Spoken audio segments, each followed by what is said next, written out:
Eu sou o professor Paulo Romeiro, do Centro de Educação, Filosofia e Teologia da Universidade Presbiteriana Mackenzie. E este é o programa Redescobrindo a Reforma, produzido pela TV Mackenzie para comemorar o aniversário de 500 anos da Reforma Protestante. Foi em 31 de outubro de 1517 que Martinho Lutero, segundo muitos historiadores, pregou suas 95 teses na porta da igreja de Wittenberg, na Alemanha. Com isso, Lutero conclamava a todos para uma volta à centralidade da palavra de Deus na pregação e também na prática da vida cristã. Mas a reforma não influenciou apenas as questões religiosas. Ela teve implicações também econômicas, políticas e sociais, contribuindo grandemente para a educação e as artes ao mesmo tempo. E hoje, para tratar ainda de aspectos tão importantes da reforma protestante, nós temos aqui conosco a nossa convidada, a professora doutora Lídice Meyer, que é professora do programa de pós-graduação em Ciências da Religião da Universidade Presbiteriana Mackenzie. Professora Lídice, é um prazer muito grande recebê-la no programa, contar aqui com uma voz feminina e também com a sua habilidade de pesquisadora. Muito obrigada, doutor Paulo. Para mim que é uma grande honra estar aqui, poder falar um pouquinho da minha experiência, não só com a Igreja Luterana, mas também com a Igreja Presbiteriana. Então, professor, gostaria de começar fazendo uma pergunta que eu também estou curioso para saber a resposta. Por que o seu interesse em pesquisar e estudar sobre o protestantismo rural? Esse é um interesse muito particular, realmente, né? Primeiro que eu sou um pouco oriunda de mundo rural também. Eu sou descendente desse mundo rural, apesar de ter nascido na cidade do Rio de Janeiro. E eu acho que uma coisa muito importante que poucos sabem é que a primeira igreja luterana em solo brasileiro, ela ocorre no mundo rural. Ela vai acontecer em Nova Friburgo, no Rio de Janeiro, estado do Rio de Janeiro. Essa igreja é fundada em 1857, num local onde, naquele momento, ainda era um momento de vida rural, de agricultores. Pois é, professor, eu também nasci na zona rural, no sul de Minas. E eu me lembro, por exemplo, não apenas na minha infância e adolescência, mas até em toda a história do Brasil, desde o início, houve uma predominância muito acentuada do catolicismo romano. E uma pergunta, acho que cabe aqui também como é que a mensagem, né, do protestantismo ou da reforma protestante, como é que ela foi recebida no meio rural? Ok. Eu vou só pedir licença para voltar um pouquinho além, antes de tudo isso, antes de começar essa mensagem no mundo rural. Como eu estava comentando, a primeira igreja protestante no Brasil, igreja formada mesmo, luterana, ocorre em Nova Friburgo, no mundo rural, no interior do Rio de Janeiro. Mas como é que acontece isso? Ainda não é uma igreja de missão. É uma igreja para os imigrantes que já existiam em Nova Friburgo. Poucos sabem também que os primeiros imigrantes que vêm luteranos ao Brasil chegam em 1819, já são 300. Só que não tem um pastor com eles. Só em 1824 que chega um outro grupo que já estava também em Niterói, que vem ajudar esse grupo que já estava em Nova Friburgo. E esse grupo, então, de alemães, que traz consigo um pastor, que é o Frederick Oswald Sawyer Braun, que vem a ser meu tataravô. Que interessante, professor. Daí que vem todo esse interesse também, né? Após Sawyer Braun, então ter um outro pastor que dá prosseguimento ao seu trabalho, é o John Gaspar Meyer. E uma coisa muito interessante também, que nessa igreja em Nova Friburgo vai acontecer uma inter-relação entre protestantes e luteranos, entre presbiterianos e luteranos. Sim. Como assim? O primeiro pastor presbiteriano a chegar em Nova Friburgo foi o John Kyle. Kyle chega em Friburgo e, claro, ele vai começar ainda um projeto de missões. E aí que começa o evangelho, então, a ser direcionado por missões para o mundo rural. Kyle foi um deles. É outro, Blackford mesmo, já tinha se chamado também quando ele vai fundar Brotas, a igreja de Brotas também. Sim, e assim por diante. No interior de São Paulo. E o que acontece de interessante em Nova Friburgo? Você tem, então, um templo já organizado desde 1857, ou seja, 2 anos antes de Simonton vir ao Brasil. E quando, então, esse primeiro missionário que chega em Friburgo, que é o John Kyle, presbiteriano, ele vai se utilizar do templo luterano.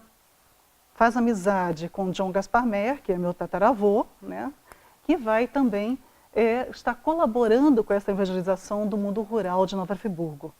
Nova Friburgo foi uma das igrejas, digamos assim, que houve essa possibilidade de implantação no mundo rural. O mundo rural começa a ser evangelizado justamente porque o mundo urbano não recebeu o presbiterianismo de uma forma muito amigável, podemos dizer assim. Não foi tão acolhedora, exato. Por quê? Porque aqui no mundo urbano você já tinha a presença muito forte dos párocos católicos, você tinha a igreja ligada ao Estado. Sim. Então a recepção não foi tão fácil. Com a ida para o mundo rural, encontrou-se um ambiente bem mais propício à evangelização. E assim, logo então, após a chegada de Blackford, nós podemos dizer que já começa a ida desses protestantes, principalmente presbiterianos, para evangelizar o mundo rural brasileiro. Professor, existem alguns pontos de contato entre o pensamento de Lutero e o protestantismo rural no contexto brasileiro? Essa pergunta, logo depois do nosso intervalo. Fique aí, a professora responderá.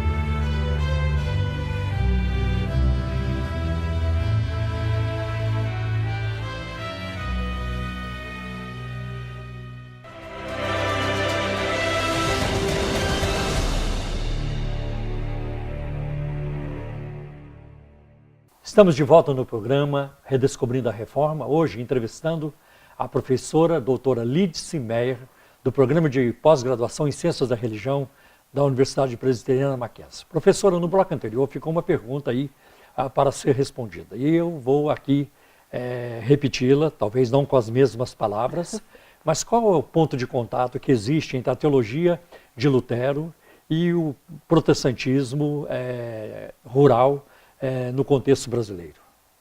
Perfeito. Então, Paulo, quando a gente começa a entender esse protestantismo rural e perceber que realmente ele só se forma em locais onde não há necessidade de uma teodiceia de contraste com a Igreja Católica, com a teologia católica, nós observamos que é muito mais possível criar uma teologia que se aproxima mais da Igreja Luterana do que da Igreja Calvinista. Por quê? Porque a Igreja Calvinista ela é criada também dessa forma, de uma forma de contraste com a Igreja Católica. E foi assim que os missionários chegaram no Brasil. Os missionários chegam no Brasil, são mal recebidos pela Igreja Católica. Sim. E aí pior ainda, né? Você cria mais ainda esse contraste. Mas no mundo rural, em alguns locais onde não existe a presença do padre, você consegue não ter essa necessidade. E o que acontece então? Você até recria ou reformula até mesmo os conceitos de rituais e simbologias protestantes ou presbiterianas.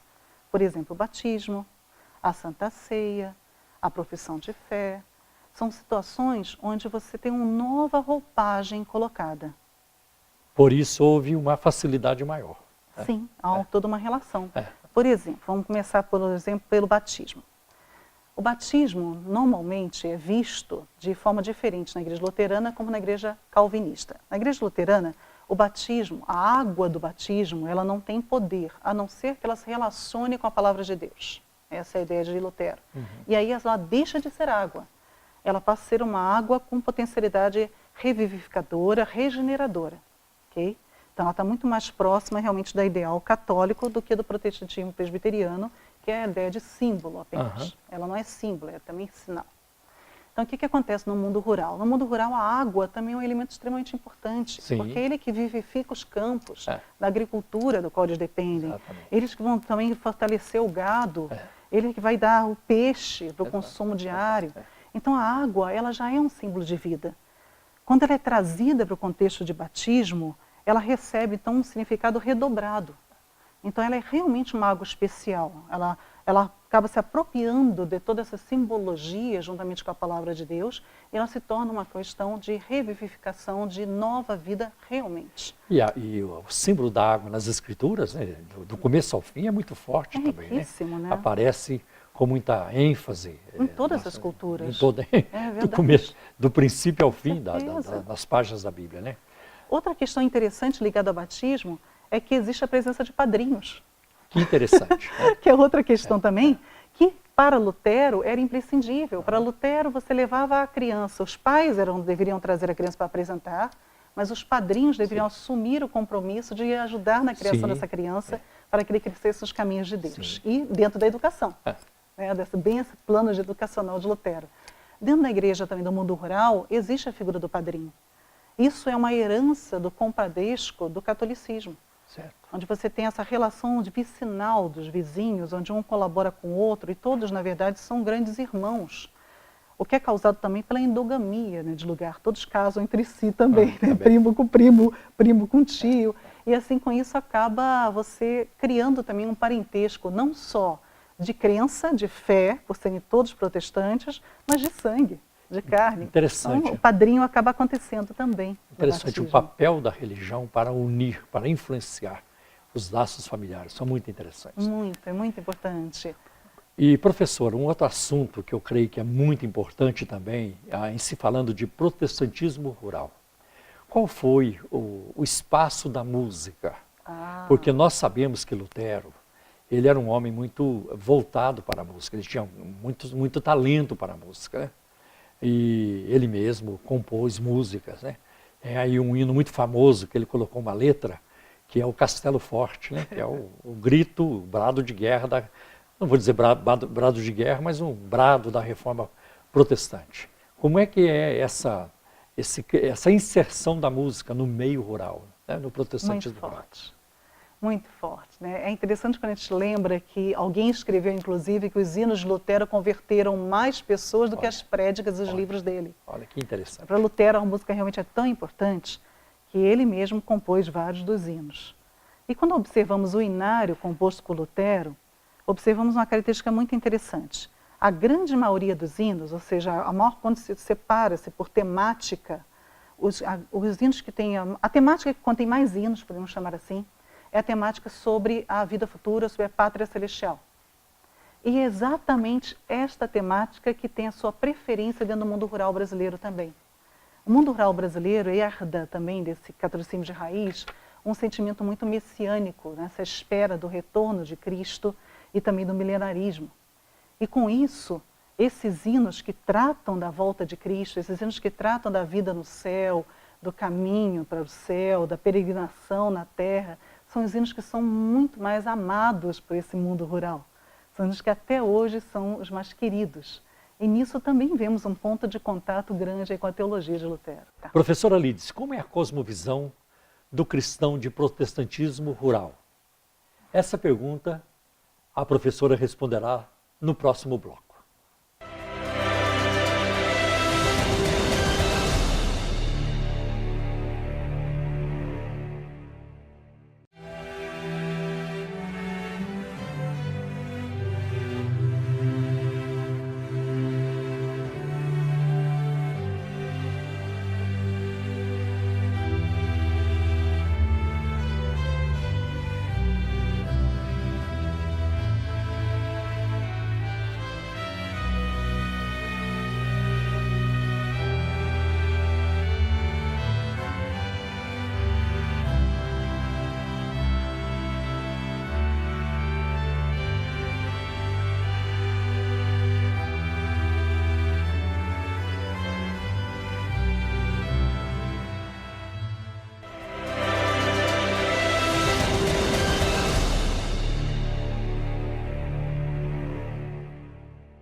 Estamos de volta no programa Redescobrindo a Reforma e repetindo a pergunta aqui para a professora Lídice, qual é a cosmovisão do cristão no protestantismo rural?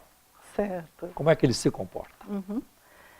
O protestantismo rural, ele recebe, então, toda essa cosmovisão de um catolicismo de raiz, que seria esse catolicismo difuso que existe no nosso colono, que não tinha ainda a presença do padre, mas já tinha uma religiosidade que vem com ele, desde que ele vem da terra lá de Portugal e dos outros lugares. E o que acontece? Ele é reorganizado dentro das ideias do protestantismo, né? Ele é todo reformulado. Então você vai manter muito dessa cosmovisão, desse catolicismo de raiz. Uma delas é justamente essa questão de que a natureza não é decaída. A natureza, ela é obra de Deus, e é interessante que Lutero também considera assim, e ela é instrumento de Deus para o homem também. Deus age através da natureza. O cristão do mundo rural, esse protestante, no caso presbiterianos principalmente, mas também metodistas, algumas outras igrejas que também chegaram nesse mundo rural, você observa isso, ele consegue desde pequeno, por exemplo, aprender a ler nos sinais da natureza o que Deus tem a dizer para ele. Então, os sinais no sol, na lua, o canto de alguns pássaros, o fato do céu estar mais anuviado ou não, isso tudo, na visão do cristão, são sinais de Deus. É Deus falando ao agricultor, Deus dizendo se vai chover, se não vai chover, que planta que ele pode plantar. As fases da lua. As fases da lua é uma coisa muito importante. E porque esse cristão, ele redefine, como sendo, se a lua foi criada por Deus, Deus fez ela com essas fases para que a gente soubesse. Então tem plantas que só podem ser plantadas na lua minguante, tem plantas que são para ser colhidas na lua minguante. Valer-se da lua assim sem idolatrá-la. Sem idolatrá-la, não é um panteísmo, como alguns pensam, não. É apenas ver na natureza realmente a presença de Deus. Não é? A natureza proclamando a existência de Deus. Não é essa um tipo de sabedoria, né? É um tipo de sabedoria do interior, né? Bucólica, que vai, né? Que acontece ali. Acho muito interessante. Que a gente perdeu no mundo da cidade, né? O mundo urbano perdeu muito desse contato com a natureza. Então, essa coisa de proteger a natureza, porque ela é criação de Deus. E de se perceber também como criatura, como a si mesmo. Eu, ser humano, eu também sou criação de Deus. E criação, se a gente for pensar nesse mundo rural, é a mesma palavra que é usada para o gado. É a mesma palavra que é usada para o porco, para o cachorro, para a galinha. Então, da mesma forma que o cachorro, o porco, a galinha, o gado é criação que o homem tem que cuidar, o homem é criação de Deus e o Deus cuida desse homem. Eu me lembro da minha infância. Isso é fantástico. Eles... Até pelo o sol, eles sabiam mais ou menos que hora, né? Quantas horas são. Relógio, de jeito nenhum, sabe-se direitinho. Ou então pelo formato das nuvens, eles sabiam quando ia chover muito, ia chover pouco, ou não iria chover, aquela nuvem não vai se transformar em chuva. Eu cresci no meio disso, achei muito interessante isso. E esse conhecimento ainda existe. Exatamente. Ainda existe, isso aqui é fantástico. Então, eles preservam esse conhecimento até hoje. E enquanto existir o mundo rural no Brasil, eu acredito que isso ainda vai existir. E como é que as igrejas do protestantismo rural, como é que elas preservam toda essa herança, essa riqueza, esse legado da reforma protestante? Bom, existem características que são imprescindíveis para que algo assim seja preservado sem alterações. Uma das características é o fato de ser uma sociedade muito fechada, ou seja, há os casamentos chamados endogâmicos, casa-se com os próprios parentes, com aqueles que estão ali. Pessoas do grupo. Então, com isso, não existem casamentos com pessoas de fora do grupo, ou seja, não vão existir casamentos com pessoas que não pertencem àquela crença ou àquela igreja. Essa é a primeira questão. Ou àquela cultura. Então, isso se mantém. Outra questão também é que existe uma preservação da história do bairro rural, juntamente com a história da igreja. Sim. As duas coisas se confundem. Se misturam. A história da igreja, a história do grupo religioso, acaba sendo a história da formação também daquele bairro rural, daquela cidade. Então é comum, por exemplo, no aniversário da igreja, haver o histórico da formação. Então conta-se todo ano aquele histórico. Isso faz com que as crianças cresçam com essa noção de identidade. Eu pertenço a isso, eu faço parte dessa história. É uma igreja que tem memória. Tem memória e preserva a memória. Preserva a memória. A doutrina é uma coisa que é muito estimulada. Todos sabem ler e escrever, porque afinal de contas a escola existe ao lado da igreja, sempre esse ideal de Lutero. Criou-se a igreja, cria-se a escola. Né? Calvino mantém esse ideal e isso acaba chegando no nosso mundo rural também. Então todos sabem ler e escrever, todos conhecem a Bíblia, leem e conhecem muito a Bíblia, mas apesar disso tudo, eles ainda mantêm essa necessidade de se conviver o tempo todo entre si. Então, com isso, você tem reuniões, como é um mundo mais simples, você pode ter reuniões quase que diariamente na igreja. Sim. É uma possibilidade que no mundo urbano a gente já perdeu também. Muito mais difícil. Então, você se encontra sempre. Exato. Você tem a figura da escola dominical, que é onde você preserva a doutrina. E esse é um ponto relevante. No mundo urbano isso está se perdendo também. Lá não, lá é um local, a escola dominical é uma coisa forte. E a identidade é tão forte, a ponto que aqueles que saem desse mundo rural e vêm trabalhar na cidade, ou vêm estudar na cidade, acabam se mudando, no dia do aniversário da igreja, eles obrigatoriamente retornam. É muito interessante que em todas essas igrejas que eu já visitei, o dia do aniversário acaba acontecendo diversos cultos seguidos, porque a igreja não comporta tantas pessoas. Isso mostra a identidade, né, nessa necessidade de você estar presente ainda, apesar de estar morando longe. E é valorizar as raízes. Com isso, claro, a doutrina se preserva e toda essa história da reforma, toda essa história de ter conseguido chegar, a reforma ter chegado ao Brasil e ter conseguido chegar no mundo rural e ter construído aquela igreja, se preserva. Então, professora Lides, nós podemos dizer, o que você acha, que o protestantismo rural será sempre um protestantismo reformado? Eu acredito que sim, exatamente por tudo isso que a gente acabou de conversar. Sim, as influências são muito pequenas, são raríssimas as influências de outros tipos de crenças, por exemplo, como pentecostais ou neopentecostais. Isso acontece muito no mundo urbano, próximo ao mundo rural.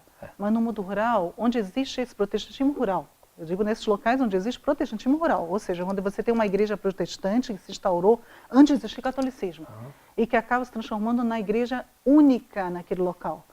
Você não tem a entrada de igrejas pentecostais. Então há uma resistência maior às inovações. Uma resistência muito grande. Okay. Nesses bairros rurais, onde já existia a igreja católica, onde a igreja protestante, no caso presbiteriano, ou qualquer outro que chegou metodista, e formou uma outra igreja, você observa a entrada também de pentecostais. E aí você já pode ter um pouco mais de influência. Mas onde existe protestantismo rural de verdade mesmo, onde existe uma única igreja protestante, formando aquele bairro, no centro do bairro, com templo central, não só central fisicamente, como psicologicamente, socialmente e tudo mais, esse tipo de protestantismo, dificilmente ele vai sofrer transformação. Bem, professora, diante de tudo isso, dessa riqueza, cultura, dessa bagagem que é conservada, memória, raízes, como é que essa igreja de protestantismo rural prepara os seus obreiros, os seus pastores? Certo. Eu vou responder essa pergunta puxando um pouco para Lutero novamente, viu? Pensando no Lutero, no tripé que você já acabou de mencionar tempos atrás, né, no tripé de Lutero, do Sola Scriptura, Sola Gratia e Sola Fide, o que a gente pode ver? Essa igreja no mundo rural também tem um tripé. Tripé que seria educação, missão e ética. Educação faz a Sola Scriptura, ou seja, por cuidar das crianças, fazê-las aprender para estudar a Escritura. É uma igreja extremamente missionária. Muitos missionários saem dessa igreja. Eu posso lembrar, inclusive, que o primeiro seminário presbiteriano foi fundado também com alunos vindos de uma igreja rural, que é a Igreja Nova Friburgo, da qual eu acabei de falar. Um dos primeiros alunos, inclusive, era meu bisavô, Alberto Meyer. Resultado, você tem ali o preparo de missões e o preparo para pastorado muito forte nessas igrejas também. Né? Incentivo a missões. Assim como nasceu de uma missão, eles incentivam também os jovens a se prepararem para ser missionários. E, por fim, a ética, que é o quê? O preparo dessas pessoas para viver sola gratia o tempo todo. Então, sola fide na missão e sola gratia. Ou seja, eu preciso ter esse preparo ético de uma vida diferenciada. Sim. Então, todo mundo rural, o cristão do mundo rural, ele se diferencia dos bairros paralelos, dos bairros circunvizinhos, justamente pela sua ética, pela sua diferença de comportamento. Estilo de vida. Do estilo de vida. E isso acaba também levando ao preparo também desses jovens dessas igrejas, a vontade de se dedicar mais ao ministério pastoral. Por isso, muitos acabam também indo para seminários, se preparando para a missão. Muito obrigado, professora Lidice. Assuntos importantes e que geralmente não são tratados. Foram trazidos aqui hoje por você e que muito enriqueceu ao programa Redescobrindo a Reforma. Muito obrigado, até a próxima vez. Muito obrigado a todos vocês, agradecemos pela audiência e até o próximo programa Redescobrindo a Reforma.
Coleção Fundamentos Cristãos.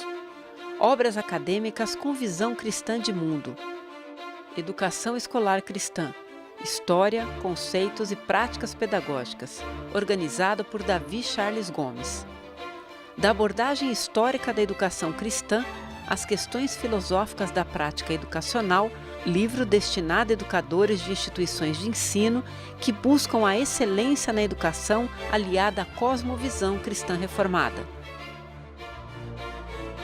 Entre a Bíblia e a Espada, uma análise da filosofia e da teologia política em João Calvino, de Gerson Leite de Moraes. A obra apresenta uma perspectiva da filosofia e da política no pensamento do reformador João Calvino.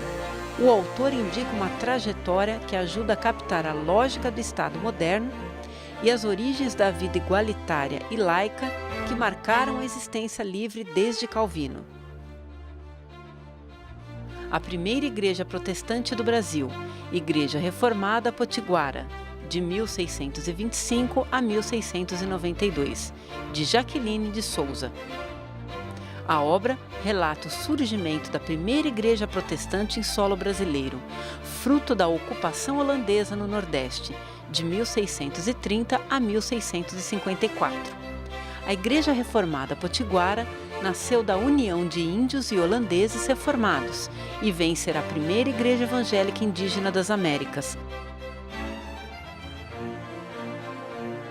Protestantismo e História, Brasil e França na visão de Émile Leonard.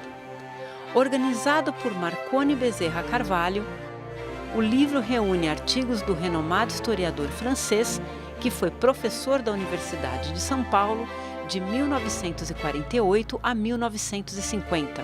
A obra é indicada para historiadores, teólogos, estudantes, pesquisadores e interessados na história do protestantismo no Brasil. Calvino e a influência de seu pensamento. Ensaios brasileiros sobre Calvino e Calvinismo. Organizado por Davi Charles Gomes e Augustus Nicodemos Gomes Lopes, a coletânea de ensaios aborda a vida e a obra de João Calvino, sob a perspectiva da tradição protestante calvinista.